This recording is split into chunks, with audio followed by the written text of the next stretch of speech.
Digital Life ကို level မြင့်တင်ပြီးစရိတ်သက်သာခြင်းသူများအတွက် one stop ဝန်ဆောင်မှု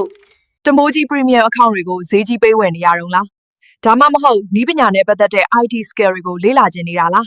လူသုံးအများဆုံး AI, Design, Digital Entertainment နဲ့ Security ပိုင်းဆိုင်ရာ premium account များကိုဈေးနှုန်းအထူးသက်သာစွာဖြင့်ရယူနိုင်ပါပြီ။ဘာတွေရနိုင်မလဲ။ဘာတွေအသုံးဝင်လဲ။ဉာဏ်ရည်တုနည်းပညာများ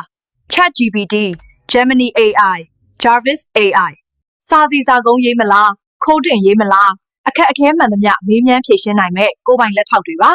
Talk AI, Memory AI ဘာသာစကားလေ့ကျင့်ခြင်းနဲ့မှတ်ဉာဏ်ပိုင်းဆိုင်ရာအထောက်အကူပြု tools များ Taskade AI project တွေစီမံခန့်ခွဲဖို့နဲ့ productivity မြင့်တင်ဖို့အကောင်းဆုံး user.io app/web design တွေကို AI နဲ့လွယ်လွယ်ကူကူဖန်တီးနိုင်မယ် VPN and security Express VPN, Avast VPN, Hotspot VPN internet line ဆွဲအားကောင်းစေပြီး block ထားတဲ့ website တွေကိုလုံခြုံစိတ်ချစွာကြော်ကြည့်နိုင်မယ်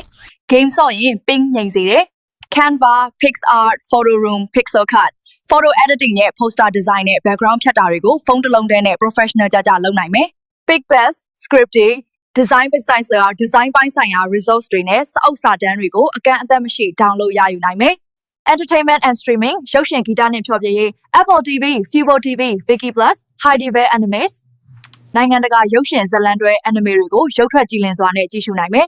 Tidal သချင်းတွေကိုအတန်အရည်အသွေး high fidelity နဲ့နားဆင်နိုင်မယ် IT training and technical support computer window clone ခွဲနည်း computer system ကိုပွားယူနည်းကိုယ်ပိုင် proxy ဖန်တီးနည်းပညာ live follow တိုးနည်း spyware နဲ့အခြားနည်းပညာဆိုင်ရာဗဟုသုတများဈေးနှုန်းတက်တာနဲ့ဝယ်ယူလိုသူများနည်းပညာသင်တန်းတက်ရောက်လိုသူများအခုပဲ Telegram မှာ hi ခဲ့ပါ Telegram account ကို comment မှာချပေးထားပါမယ် Digital Life ကို level မြင့်တင်ပြီးစရိတ်သက်သာ